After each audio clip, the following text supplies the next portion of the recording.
Today on Dr. Phil. I have 3 children that I'm raising without any support.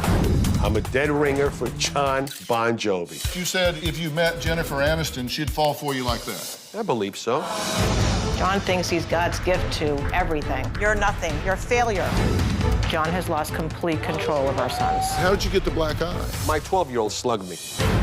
You're their mother, you have custody, and you've moved 1,500 miles away. Lori is a runaway mom. It's a complete lie. They wanted to go live with their father, Dr. Phil. Okay, didn't work. Now what? You've got chaos inside that home. How could you leave your children in that situation for one day? Let's do it. Why don't we stop all the drama, stop all the fighting, and let's go get you better. Here we go. Have a good show, everybody. If I can help get this family back on track, are you willing to do that? Ready, green. Take. This is going to be a changing day in your life. Go, Dr. Phil.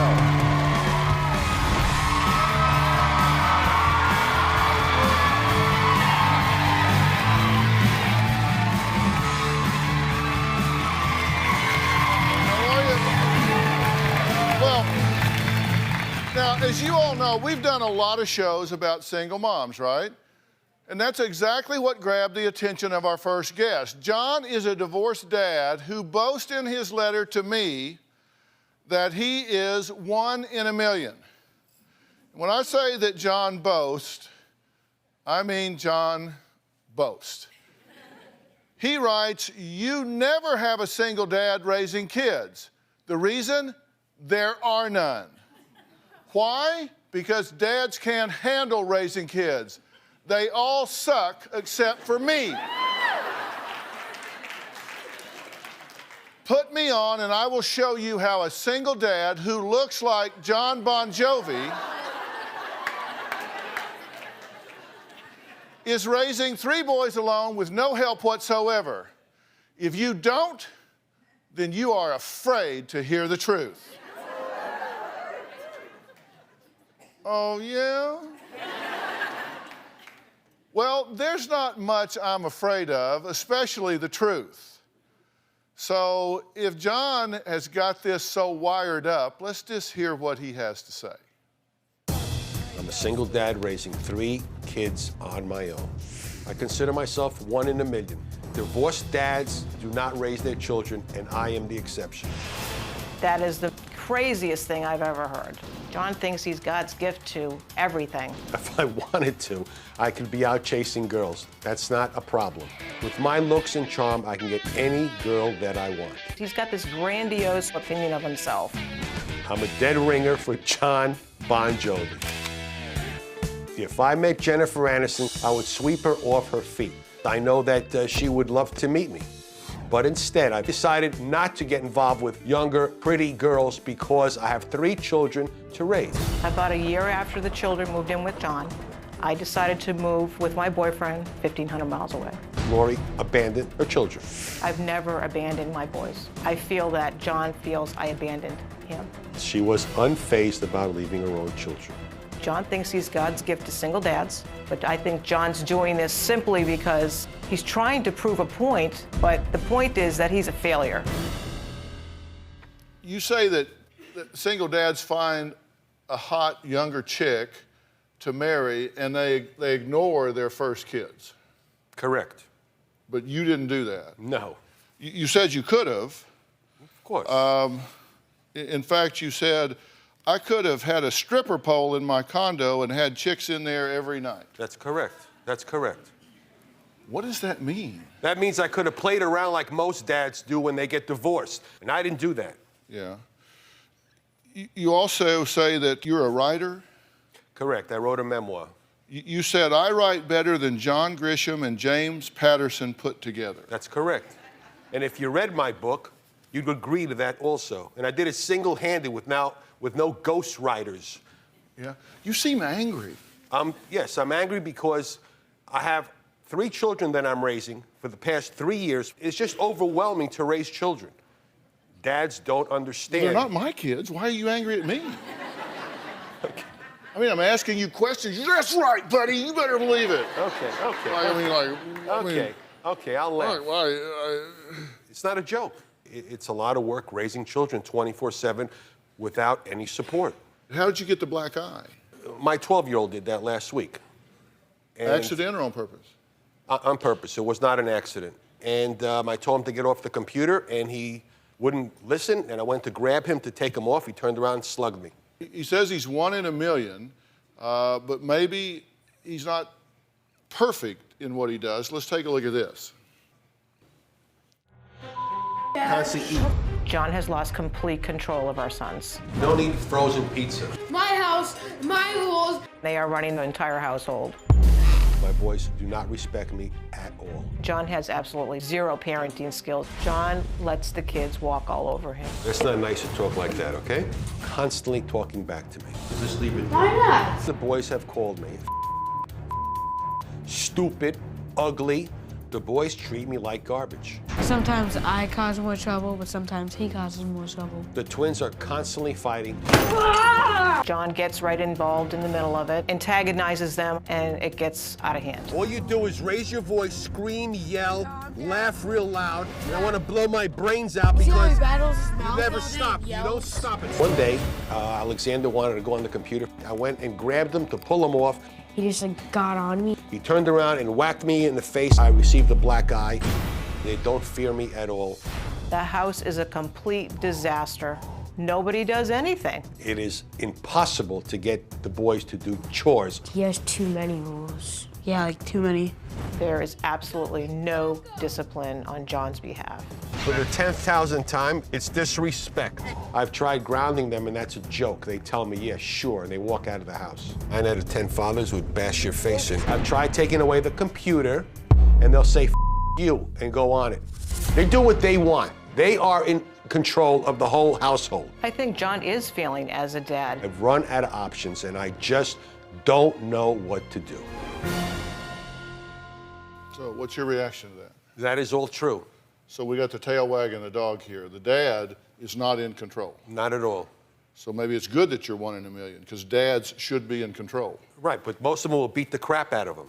Okay, I don't hit my children. I try to use respect, love, hugging them, but there's a trade-off to that. Sometimes it backfires in your face. Why do you think they don't respect you? I think because I'm a softie. I think because I do raise my voice, I have my rules, but they are not afraid of me, and they keep telling me, I'm not afraid of you. You don't scare me.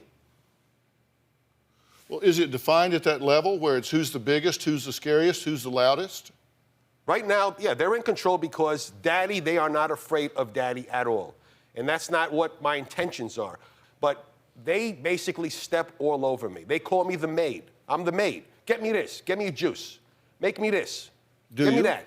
Yes. And sometimes I say, yes, sometimes I say, get it yourself. You're not 2 years old. You. You go get it. You're the maid. That's how they, with yelling. And you yell back. I raise my voice. So yes. you guys get in a yelling Yes. contest. Or sometimes I ignore it, but yes. But there's 3 of them and 1 of you, so Correct. you can't play man-to-man here. You got to go zone. There's 3 on 1. And that makes it tough, which means you've got to have a relationship where there's some respect and they acknowledge your position and your authority. And right now you're saying that's not happening. It's 0. All right. Next, John told us his ex-wife Lori abandoned their boys when she moved 1,500 miles away from them. We're going to add her to the conversation when we come back.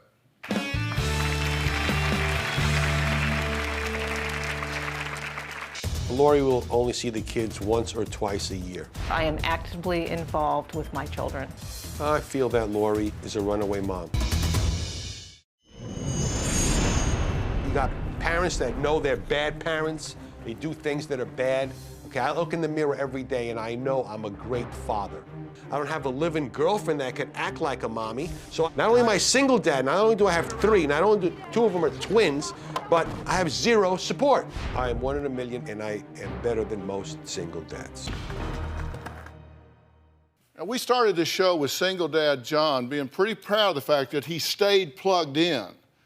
But he says at this point, he's plugged in, but he's out of control, and admitted that his house is in turmoil, and he says he has no control over his boys. He says they don't have any respect for him, don't listen to what he says. They call him names, call him the maid, tell him to just go jump in the lake in much more graphic terms. Now, one of the twins even gave John a black eye last week when there was kind of a wrestling match over who was going to be on the computer. So where is Mom in all of this? She's not exactly out of the picture, but she is certainly out of the zip code. John's ex-wife, Lori, has moved 1,500 miles away from her boys, even after she was awarded primary custody. I feel that Lori is a runaway mom. When John says I'm a runaway mom, it's a complete lie. It's farthest from the truth. The boys miss their mommy. They need their mother.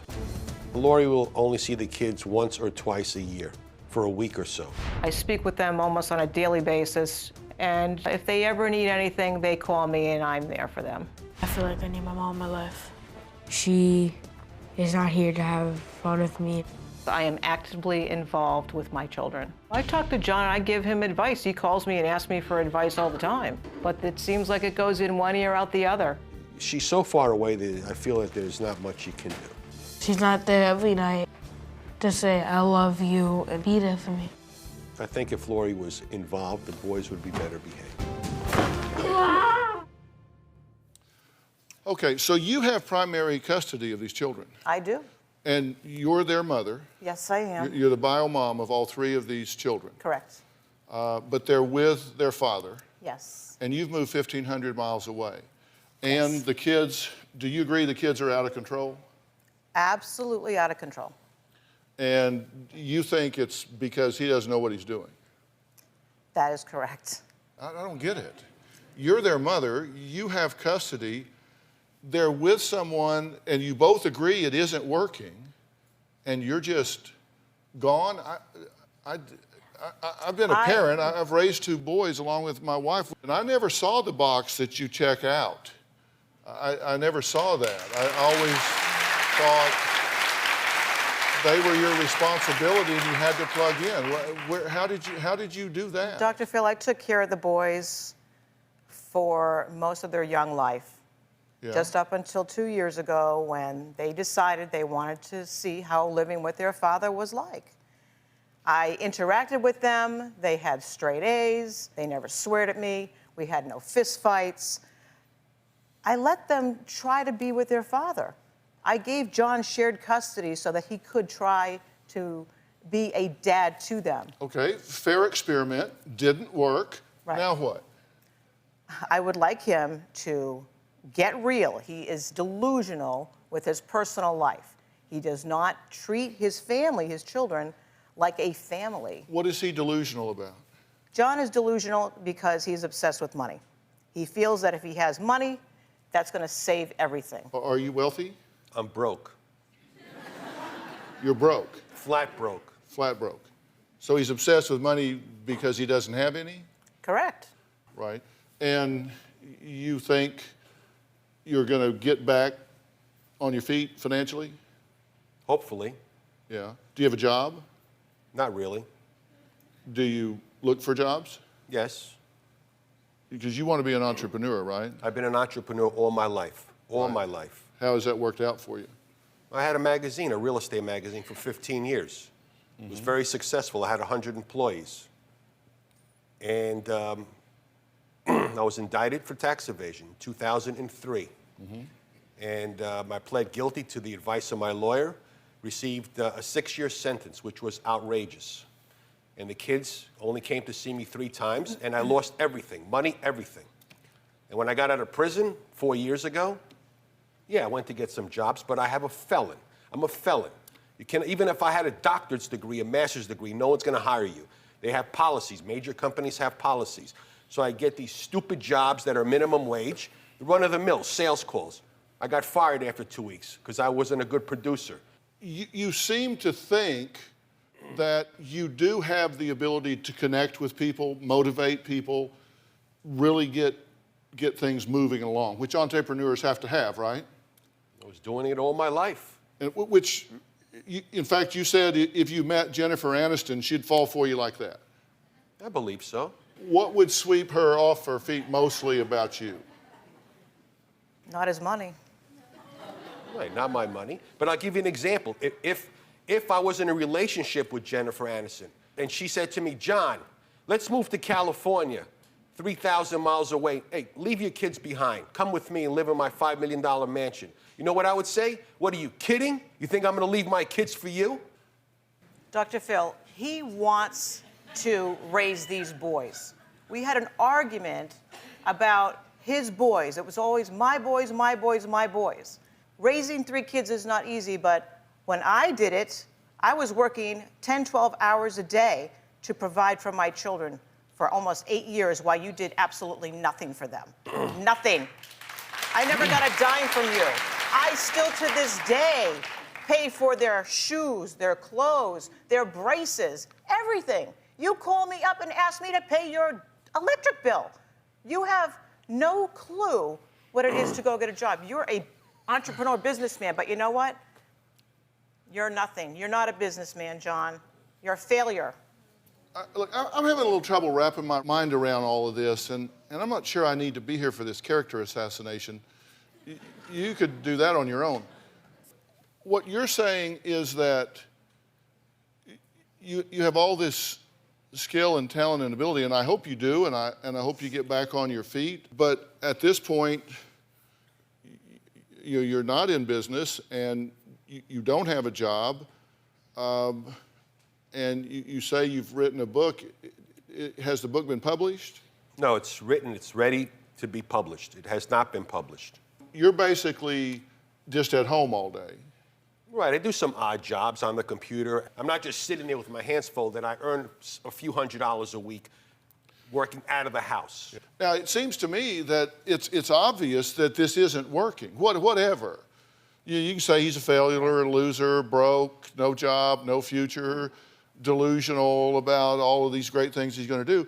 But in the meantime, your children are twisting in the wind and they're spinning out of control, and you're not there. You said, they don't do this with me, but they do it when I'm not there, so I'll just choose not to be there. I don't get that, and you need to explain it to me. So think about that. All right, next, we've seen John's black eye and the boys' roughhousing, but according to Lori, that's only the tip of the iceberg. We'll be right back.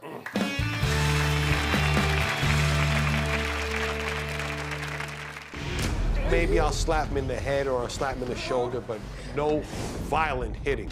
He's violent. It's getting worse and worse. He hits them, punches them, pins them down on the floor. If he says that he hasn't hit me, that's 101% of a lie.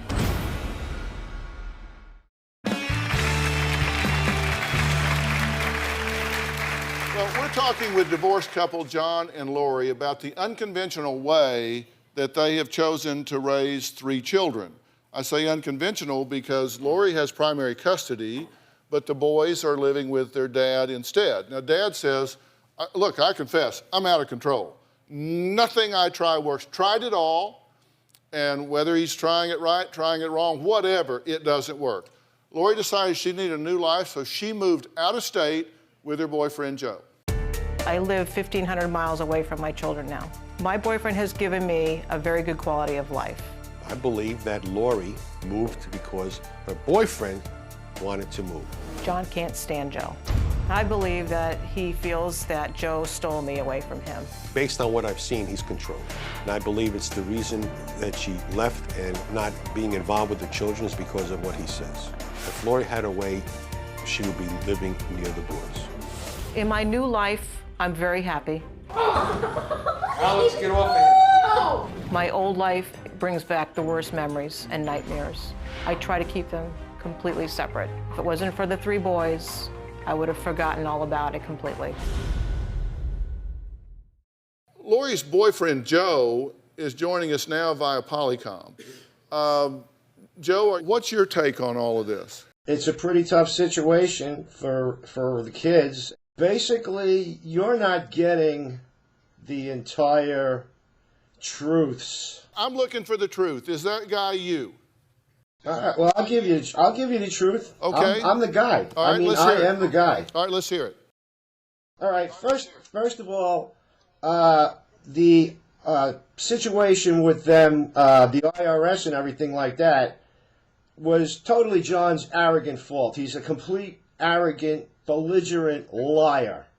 That's number one. He pulled up in front of the IRS in a $5,000 suit, driving a Ferrari, and said, you know, this is what I'm willing to give you. If you don't like it, let's see what you're going to do about it. And they nailed him to the wall. You know, you don't do that. John is a heavy drinker. He is an alcoholic. He was before he went to jail. Don't smile, John. I see your face. You're a pathological liar. You're an alcoholic. How can you expect those kids to respect you at all when they come home and you're passed out? You don't know whether you've been doing work on the computer or you've been on pornographic websites, which you don't block the computer so the kids see you're on there. They go on the TV, they see you watching porno flicks, you don't block that. You know, you tell the kids, don't shower every day, it's no good for you. And when they get sent home from school with head lice, you're calling Lori on the phone, I don't know what to do. You roll your eyes, you say this, you say that, but you know something, John? You say you're there for the kids.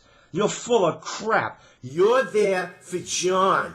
You're using the kids as a wedge to look for sympathy. You do it with your sister, you do it with Lori, you do it with the state of Florida, and now you're trying to do it with Dr. Phil. You know, Okay. All right, your gotcha. show is over. All right, gotcha. Let me interrupt here. So, if this is the you want to respond to that?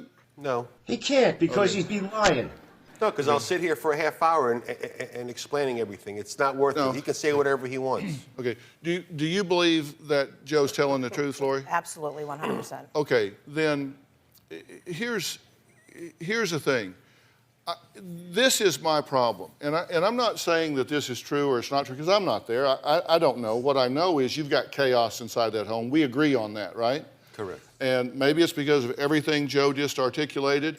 Maybe it's for other reasons, or maybe it's somewhere in between. But you believe it's true, and Joe believes it's true. And my question is, if you believe that, how could you leave your children in that situation for one day? How can you sit up there 1,500 miles away and leave your children in that situation for one day? I don't get that. They wanted to go try to live with their father, Dr. Phil. I expected him to try to do the right thing. But you know now and have known for some time what the circumstance and situation is. Well, this is why we're here. Well, and what you want from me is what I think. I think you need to get back involved with your children and mother them the way you should be doing. They obviously are in harm's way. One of the biggest concerns Lori has is that the violence in John's household cuts both ways. Look at this. I'm frustrated because I love my children. I want them to become good boys. Sometimes he gets a little crazy. My dad goes on like rampages, as we call it. Talking to the children is not an option for John anymore. The kids have told me that John gets very physical. If I do something wrong, my dad will probably yell at me, and if I don't listen to him, he will hit me. Maybe I'll slap him in the head or I'll slap him in the shoulder, but no, violent hitting. He's violent. It's getting worse and worse. He hits them, punches them, pins them down on the floor.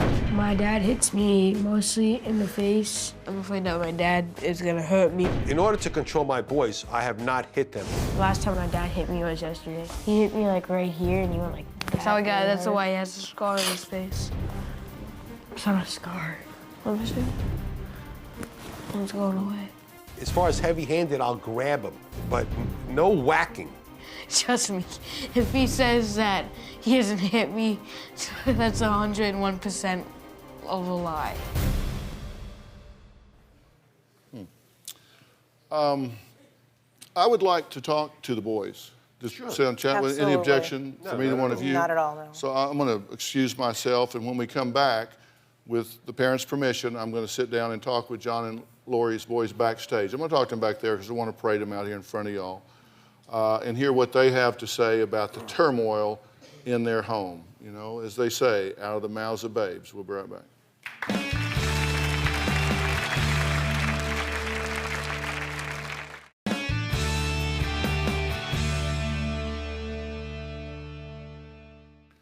I'm backstage about to talk to John and Lori's 3 boys. Their mother lives 1,500 miles away from them. Their dad, well, he just says he's at a bit of a loss about how to get this situation under control. Frankly, I'm not concerned about all the drama, and the accusations going back and forth, other than the extent to which it affects these children. So I want to talk directly to them so I know what's going on.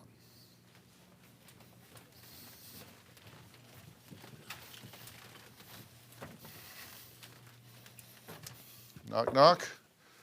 Hey, boys. Hello. How you doing? I'm Dr. Phil. What's your name? Chris. Chris? Alex. Alex? John. John, how you doing? Good. So, listen, why do you think we're all here? My dad thinks that it's too hard to handle 3 boys on its own, so, it's partly why we're here. Yeah. Are you guys misbehaving? Sometimes, yes. Why? I don't think I am. Sometimes. You don't think you are? No. So Sometimes. you're a good kid? Yeah, I don't do Is it these characters that are problems? Yeah. Sometimes we misbehave because, our dad is, too overprotective or tells us to, do stuff for him, like do his chores or something, find his remote. Yeah. When we're tired. Yeah. Well, you know your dad loves you very much, right? Yeah. Yes. What would you change? I'll start with you. What would you change if you could change something in the house? And this is the time, because we're going to make some plans here. So this is a chance for you guys to kind of weigh in and get some things changed the way you might want it. So what would you change? I don't know. Maybe to live with my mom. Maybe live with your mom again? How did that work when you lived with her? It was, I think it's better. Better how? Because she always provides for us and stuff. Uh-huh. Provides for you? Mm-hmm. Does your dad not provide for you? He does, but not as much. Yeah. What would you change? I would change the fact that my dad is always being cranky and yelling at us. Yeah. So you get angry when he yells at you. Yeah. Now, you said that when your mom left to move, you thought it was just temporary. How did you find out it wasn't? Because she didn't come back after, a long time. How would you guys feel if she moved back home and you guys lived with her? I'd be happy. Yeah, I'd feel good. Do you get in fights with your dad? Yes, sometimes, both of us. You said that he will hit you, drag you to your room, and tell you to stay there. And if you got out, he would put you on the ground, put his knees on your arms, and hit you. Yeah. You say he hits you in the face. What do you mean he hits you in the face? He hits me in the face, just slaps me. Slaps you in the face? Have you guys seen him slap your brother in the face? Yeah. You've both seen it. Has he slapped you in the face? No? Yes. Has he slapped you in the face? He doesn't slap me. He slapped him in the face. Not in the face, but, He slapped both of you in the face. Why? like once or twice. You guys are lying. But, not that hard. Why did you sock your dad in the eye? Because when I was on the computer doing my report, that was really long. I was almost finished, but then he said, get off the computer. I'm like, all right, just one more sentence. And then he said no. And then he got on me and started hitting me for no reason. And I'm like, why are you hitting me? And then he's like, he just started screaming. And then I just hit him and I just left. Went in my room and closed the door for the rest of the night. So you were trying to finish your homework. Yeah. You said that you saw your dad get Alexander down and hold his hand over his mouth so he couldn't breathe. Yeah. What did you do? I pulled my dad's hair yelling, get off him. This sounds like a lot of turmoil, a lot of drama going on. If the situation changed, whether it's with your dad or your mom or whatever, and things just calmed down, would that be better? Yeah. I mean, you want it to be calm, right? Mm-hmm. And if you guys had to do some things to help it calm down, like to be more under control and to follow some rules and to kind of take care of responsibilities, I mean, you're willing to do that if it would help everything calm down, right? Yeah. Because you guys can't be fighting all the time. I mean, come on, at some point you got to grow up and say, look, we got to stop crashing into each other and sticking a bag over each other's head. And I've seen video of some of this stuff where you're roughhousing. I know some of it's for fun, but at some point you got to say, hey, we got to calm down some, right? And if that would help the situation, you're willing to do that. True? Yeah. Is there anything you want me to be sure that I talk to them about? Like yelling at us and stuff. Just stop yelling. Stop yelling and like don't be mean to us. Okay. All right. When we come back, I'm going to return to the studio and I'm going to give John and Lori my assessment on exactly what I think needs to happen. And I will put verbs in my sentences. We'll be right back. What I would like to say to my mom is I just would like to see her more than 2 times a year. I like to say to my dad, I want you to stop hitting me because it's really annoying and I want you to treat me a different way. What I like to say to my mom is, I want you to move down here by our house so we can be closer. I miss my mom a lot. What I would like to say to my mom is that she needs to dump her boyfriend. She doesn't need to date my dad again. I just would like to see her more than 2 times a year. What I want my dad to know is I'm not afraid of him. I wish he would stop yelling at my brothers. I like to say to my dad, I want you to stop hitting me because it's really annoying and I want you to treat me a different way. What I want from my dad is, care, love. He really does love me. He says it every night, but when he starts hitting me, all I can think is everything he said is a lie. You guys had an opportunity to think for a few minutes and an opportunity to watch me sit down with your three sons. Anything you want to say before I say what I have to say? No, I heard what they said about me hitting them. Yeah, I spank them around, but I don't beat them up. And when he said I had my hand over his mouth, when I went to grab him, when I pulled him off the computer and he whacked me in the face, see, at that point, he's standing up, and I'm not going to fight my son, so I grab him and I put him down on the floor, and he was screaming every so I put my hand over his mouth. Now, they're saying that I'm suffocating him. They could talk all they want, okay? I mean, I'm not going to sit here and try to make my kids, say that they're liars. They're exaggerating is what I'm saying. Mm-hmm. What do you want to say? Well, Dr. Phil, obviously, John and I are not going to get back together. And if I were to move back to Florida to be with my kids, I would have them move in with me, obviously. However, I have raised them, brought them up financially, physically, and been there for them, as you heard them say.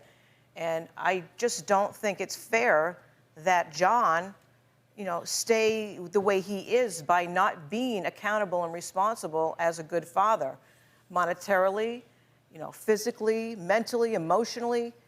They don't really have a dad, as far as I'm concerned. The lies, the drinking, and everything else has to stop. Let me tell you all how I approach this from a problem-solving standpoint. You have to look at this in terms of, you put things on a priority list. You put the top priority, second, third, fourth, and you deal with that top priority. And my attitude about things is if you have a top priority and you find yourself working on anything other than the top priority, then you need to stop what you're doing and start working on top priority. And the top priority here is the safety and security and nurturance of these boys. And let's talk about what we can agree on, okay? There are 5 people involved here. You, John, and those 3 boys. 1, 2, 3, 4, 5. All 5 people universally agree that the situation right now is not working. So when something isn't working, what do? You change what you're doing. And it needs to change, and it needs to change right now. So the question is, what are you going to do about it? What's going to happen? And what I'm saying to you is you are the mother, and you have minor children that are involved here. And if what those children perceive to be true is true, then this situation is abusive or certainly dysfunctional.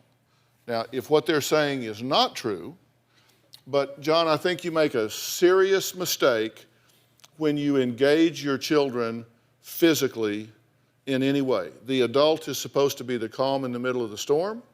Once you get on a base level of physically grabbing your child, then you now have surrendered your position as an adult and you've gotten down to becoming one of the boys. I have no doubt in my mind that you love those children, but I think you are making some really bad parenting decisions that has caused you to lose control in this situation. Do you need help with this? Yes, you do, and I am prepared to arrange for and bring you some serious and substantial help to bring order to your relationship with these boys. They need some professional counsel. You need some professional guidance on how to redefine your relationship with these boys. And a big part of it, as I said to these young men, is they have to step up and conduct themselves in a more respectful manner. And let's take a break, and when we come back, Lori, I'm going to tell you exactly what I think needs to happen from your end. We'll be right back.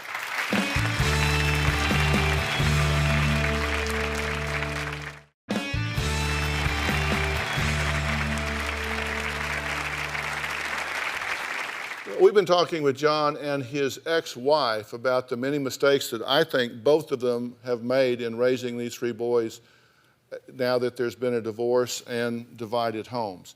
Look, these kids aren't even almost through being parented. And you have delegated, maybe even abdicated, your role as a parent here. And that's a luxury you can't afford. Unfortunately, that's just not a realistic option. And I'm sorry, and if that messes up your relationship with Joe, when we have children, we sign up to make sacrifices.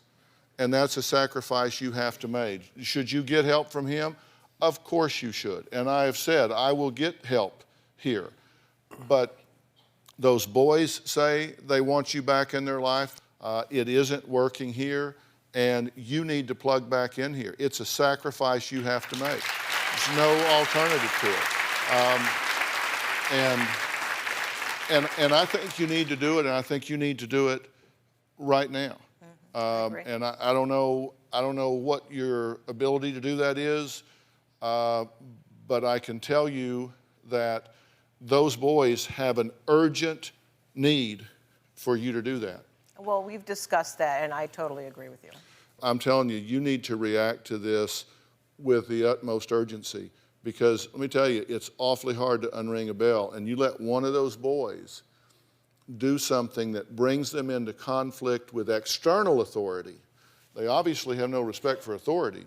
You let them take that same value system where they get into conflict with the law, or they get into conflict with some girl's parents, or they get into conflict with somebody at school, and they get a record going, and that's a bell that's awfully hard to unring. And right now, you're still in preventative mode. You need to plug back in right now. Okay, next, I'll tell you one of the biggest mistakes that I think divorced parents make. We'll be right back.